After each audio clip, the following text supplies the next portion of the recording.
4টা যেটো উদ্বোধনী কাৰ্যসূচী আছে 12টা বজাত আমাৰ অসমৰ স্বাস্থ্য আৰু পৰিয়াল কল্যাণ মন্ত্ৰী অশোক সিংঘাল ডাঙৰীয়া আহি উপস্থিত হ'ব কোকলাবাৰী মডেল হস্পিটেলটো উদ্ঘাটন কৰিবৰ কাৰণে আৰু লগতে মই আজি মোৰ সমষ্টিৰ অধীনত বৰবৰী নাৰায়ণপুৰ আৰু দুমনি 3টা সম্পূৰ্ণ হোৱা অংগনবাড়ী চেণ্টাৰ মই আজি ইনগ্ৰেশ্যন কৰিবৰ কাৰণে আহিছোঁ মোৰ সমষ্টিত প্ৰায় 81টা মডেল অংগনবাড়ী চেণ্টাৰ আমি পাবলৈ সক্ষম হৈছোঁ 25 লাখ টকাকৈ ইয়াৰে আজি প্ৰায় মানে 44টা হ'বলৈ বাকী আছে প্ৰায় বাকীটো হৈয়ে গ'ল সেইটো আমি আশা কৰিছোঁ যে নৱেম্বৰ বা ডিচেম্বৰ মাহৰ ভিতৰতে সম্পূৰ্ণ কৰিব পাৰিম তো মডেল অংগনবাড়ী বাক্সা বা চাপাগুৰি সমষ্টিৰ অধীনত যিখিনি নিৰ্মাণ কৰা হৈছে যথেষ্ট ভাল আৰু সৰু সুৰা সমস্যা যদিও আছে এইটো দূৰ কৰিব পৰা যাব আৰু মডেল অংগনবাড়ী চেণ্টাৰৰ দ্বাৰা দি আমাৰ ৰোগমুক্ত যিটো শিশুসকলৰ চিন্তা কৰা হৈছে আৰু মানসিক যিটো বিকাশ বাচ্চাসকলৰ শিক্ষাৰ পৰা আৰম্ভ কৰি পেলাই শাৰীৰিক আৰু সুস্থ শৰীৰৰ গৰাকী বনোৱাৰ কাৰণে ভাৰত চৰকাৰ যিটো আঁচনি লৈছে মডেল অংগনবাড়ী চেণ্টাৰটো তাৰ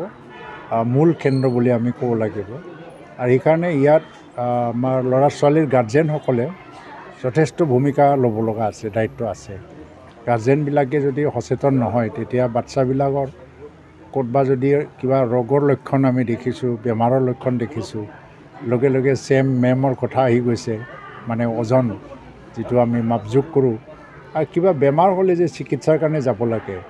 সেইবিলাকৰ ক্ষেত্ৰত গাৰ্জেনৰ আমাৰ সহযোগিতা লাগে ইয়াত অংগনবাড়ী কৰ্মী সহায়িকাসকলৰ কাৰণেও ৰাজ্য চৰকাৰে এই শেহতীয়াভাৱে তেখেতসকলৰ ৰিমুনেৰেশ্যন বা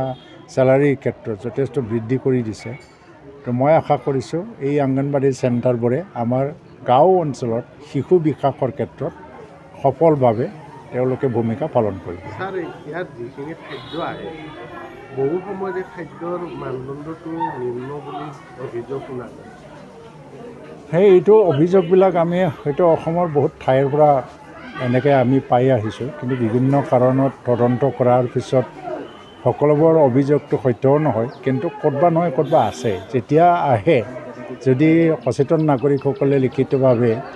আমাক যদি অভিযোগটো দিয়ে তাত তদন্ত কৰা যাব আৰু তাৰ বিহিত ব্যৱস্থা কৰা যাব তাৰ কাৰণে আমাৰ জিলা আয়ুক্তসকল আছে আৰু জিলা যিটো চাইল্ড এণ্ড উইমেন ডেভেলপমেণ্টৰ বিষয়া আছে ডিষ্ট্ৰিক্ট অফিচাৰ তেওঁলোকে মানে তদন্তটো কৰে আৰু বিহিত ব্যৱস্থাটো কৰে আৰু তেনেকুৱা যদি নিৰ্দিষ্টভাৱে স্পেচিফিক এটা অভিযোগ যদি পায় চৰকাৰ সদায় তাৰ কাৰণে ব্যৱস্থা ল'বলৈ সাজু